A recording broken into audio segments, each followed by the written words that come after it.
Hello, Hollywood Times viewers. Today we welcome creative producer on Molly of Denali, PBS KIDS show, and she's educator, Yatibaey. Is that how you pronounce your name? Yatibaey. Yatibaey? Okay, Mhm. Evans. Oh, I'm getting better with names. Well, thanks so much for having me. How are you today? I'm doing good. How are you, Judy? Oh, I'm great. Why not? Where are you dialing in from? I'm actually here in Fairbanks, Alaska, the traditional homelands of the Tanana Dene people. Oh my gosh, what's the weather like up there? Well, it's chilly, 10 degrees and snowy today, and the sun is just coming up. Oh my goodness.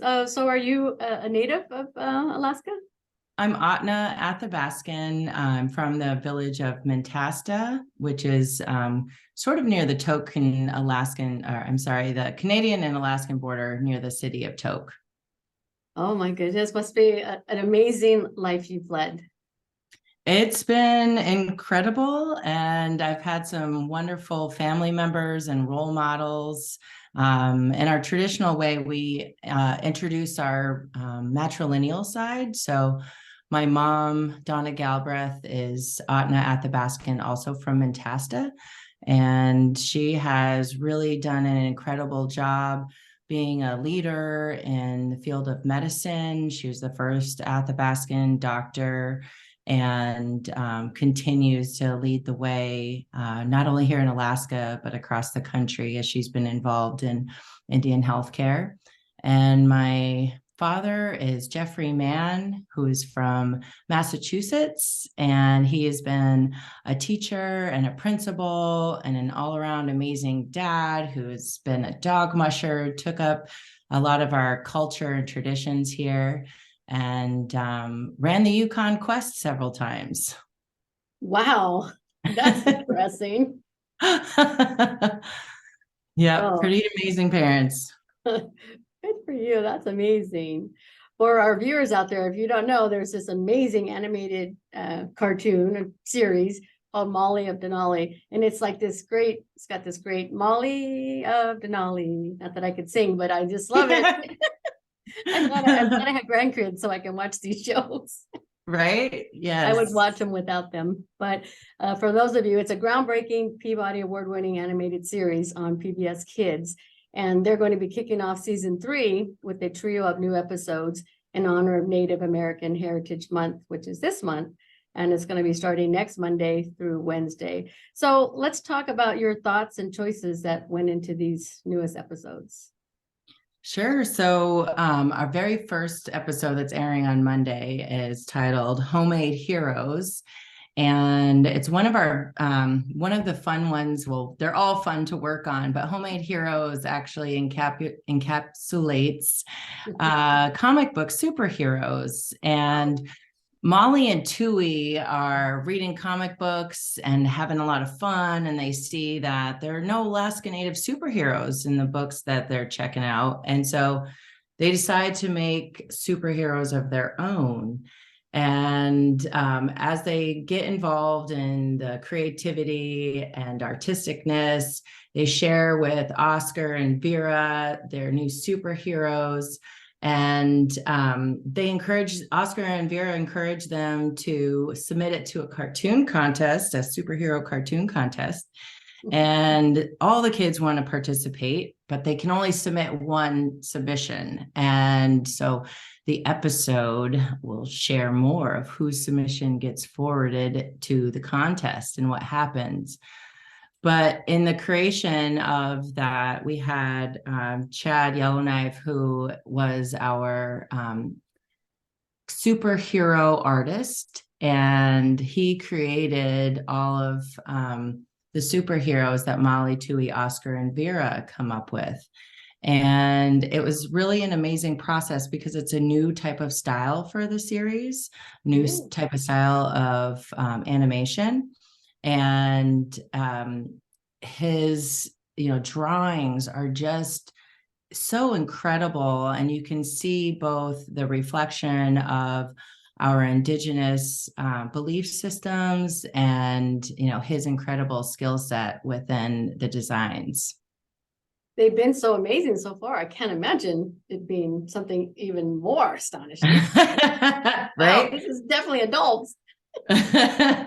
Well, he was part of our fellowship and worked with us for about 10 weeks. And this was a great opportunity for him to get, exposure out there in the world of animation and cartoons. And he has a website available folks can check out with more of his incredible skills and talents showcased there. Well, we'll have to make sure we get those links from you guys, because that'd be great to share. Definitely. I wanted to ask, what does a creative producer do on an animated series? I've been finding that out. Awesome. Everything I feel like is involved for the creative producer, from the brainstorming of ideas all the way to the reviewing of the animation, and in the middle, checking out the designs from our artists, working with writers, our story advisors, language advisors, reviewing scripts, support. I feel like everybody needs support in every position, right? And all that we do, not just in the world of media, but I feel like it's kind of like we're a big family and we're all supportive of one another, and I'm just a part of the family. Well, it sounds like a big, great family. It's incredible. So many people have been involved from the very get-go. We've had our Alaskan Native advisors a part of the show, and we feel like of course, it's important to make sure that we have Alaskan Native people involved at every aspect and level of the creation of Molly of Denali, because we're sharing the real, authentic stories of Alaskan Native people.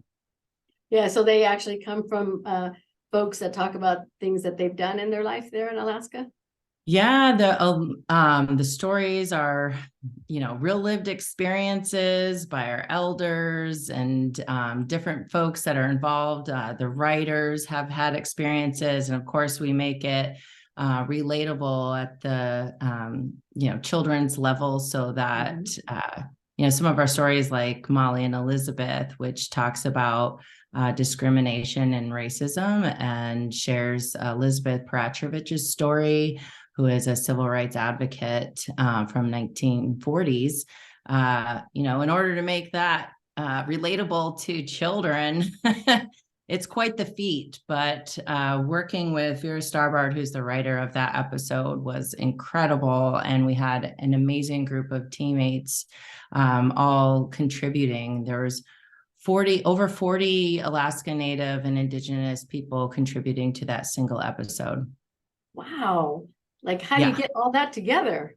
Right? It's a big family. So you gotta all work together and make phone calls, Zooms, really be supportive and connected. Great communication is key. So do Alaska Natives write into to you folks to find, say, this is our story, this is our legacy, to get you to maybe have their story shown on? Oh, yes, everybody has a story idea. It's pretty great. I'll be out grocery shopping or walking and run into people or get a random text message, and they always have a story idea. And, I try to let folks know that I'll do my best to communicate this, exciting idea. A lot of our ideas, though, come from the writers that we're collaborating with, we have many who are Alaska Native, and currently there are 6 Alaska Native writers working for us on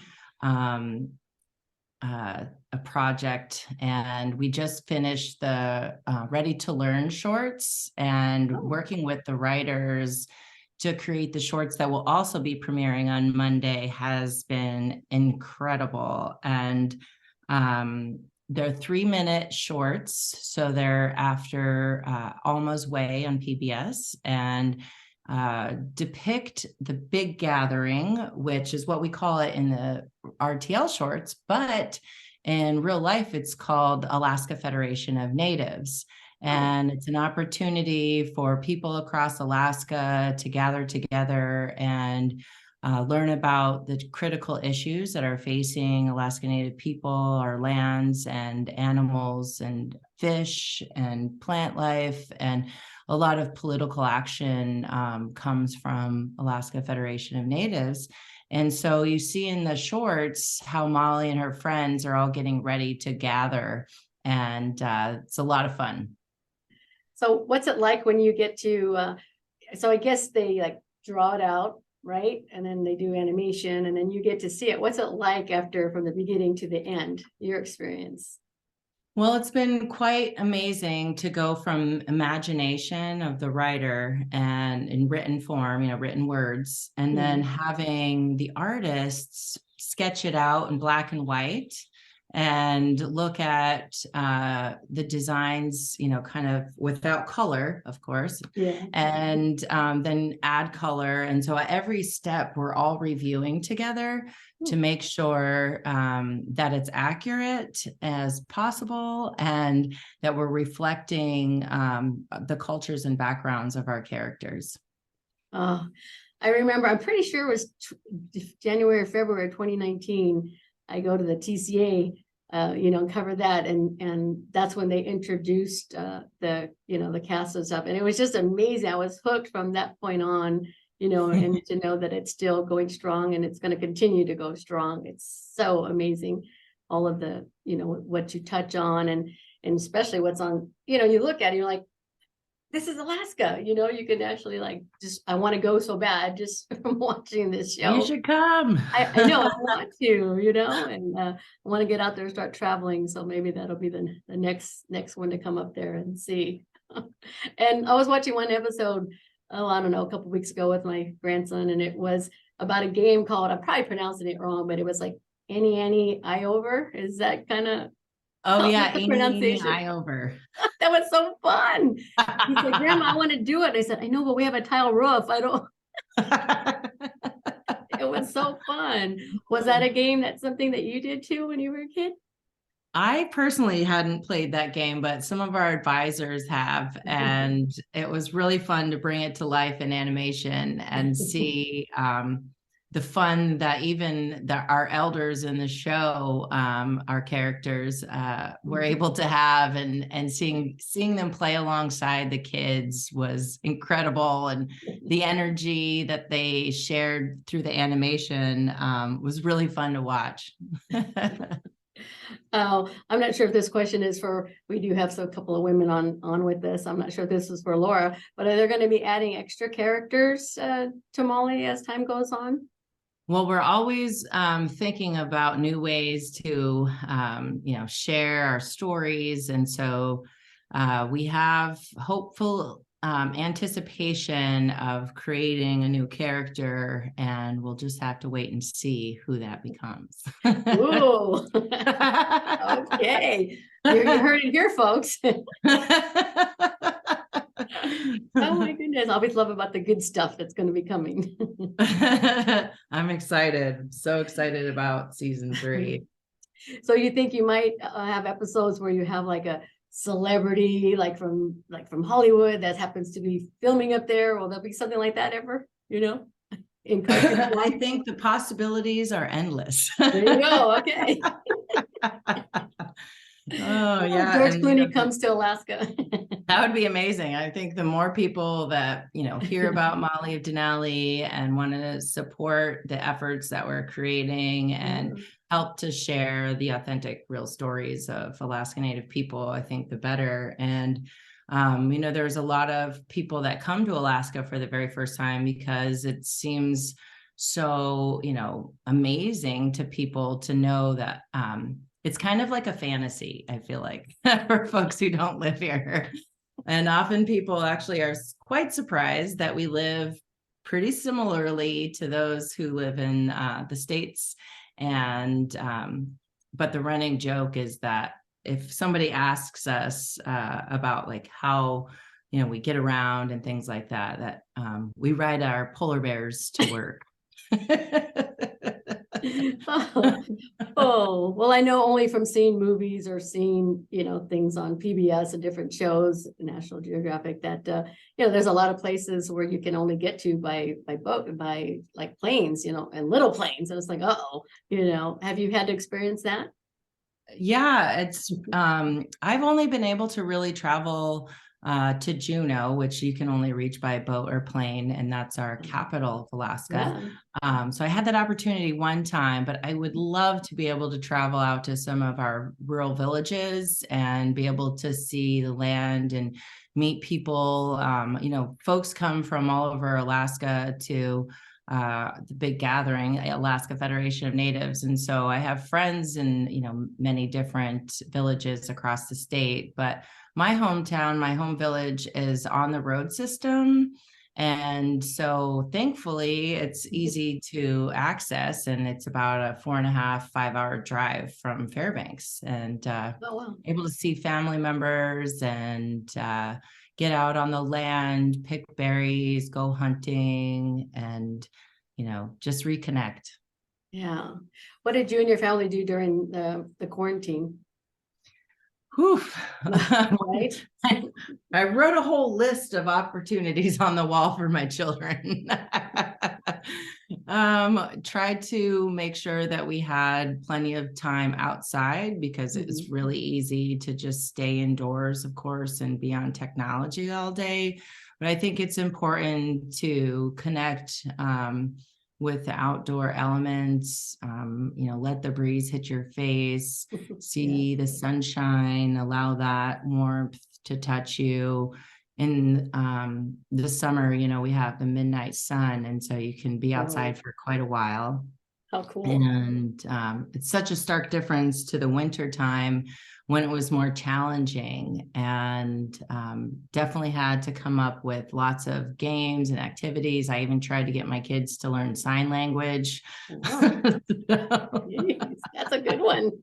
It didn't quite pan out, but we made the effort. Did they learn a few words? Yeah, they did. The long lasting one is "I love you," that my youngest frequently does when I'm working from home, and maybe he has a day off from school. Just lets me know he's thinking of me. Just sweet. Oh my gosh. Well, tell us about your career and what led you to this current position of creative producer. Sure. I've been with Molly of Denali for almost 2 years. In February, it'll be 2 years.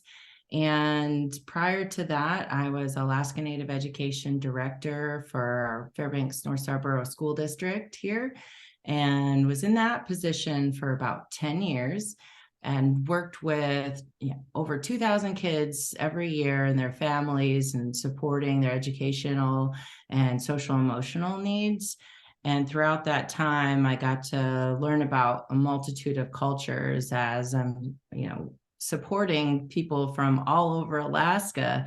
Is run by a federal grant, and so the responsibility is huge. That the Alaskan Native Education Director help support kids who may be struggling in school, also to reconnect or to connect, continue learning about culture, and also educate a lot of teachers and principals on our backgrounds and what we've gone through, so that we can form these understanding relationships. Boarding schools, the history there has only been recently coming forward in the larger public news realm, and yet the traumas that Indigenous people have faced are very real and continue to affect people, but that we've been resilient and thriving despite being taken from our homes, for our families, and told that who we are and our identity was wrong. And so getting educators to understand that trauma and how it affects families today was an important charge. And I am so grateful to be able to continue to help share these types of stories because they're real. They're what we've gone through, and they haven't been broadly shared because it's, at least the boarding school experience and other things like it, like colonization and assimilation practices. People don't like to talk about the tough stuff, but we're able to have conversations and help to generate healing through working on Molly of Denali.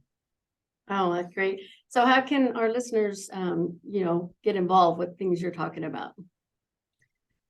Well, I always like to help. Thank you. So I think educating ourselves about our past, whether it's our own or our neighbors or the characters that are represented in Molly of Denali, is an important way to grow and learn and be able to connect.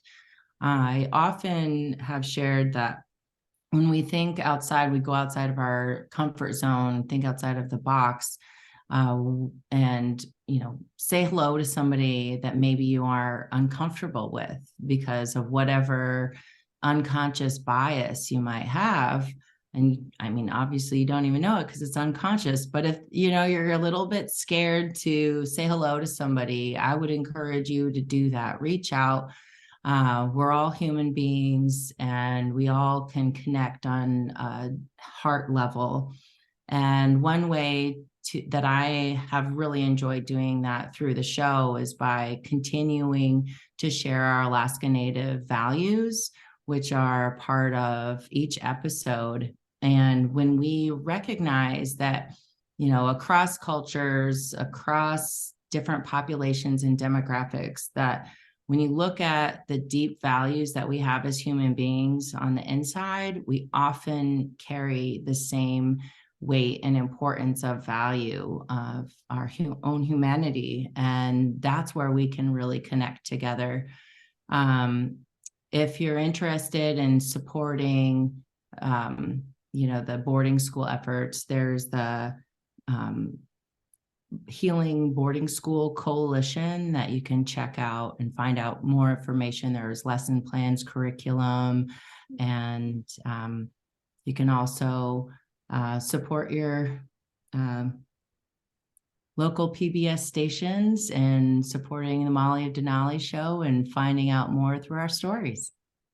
Oh, we will sure push that. Sounds good. We will get all those links and for all of our viewers, because like I said, it's an amazing show and it's just not for kids.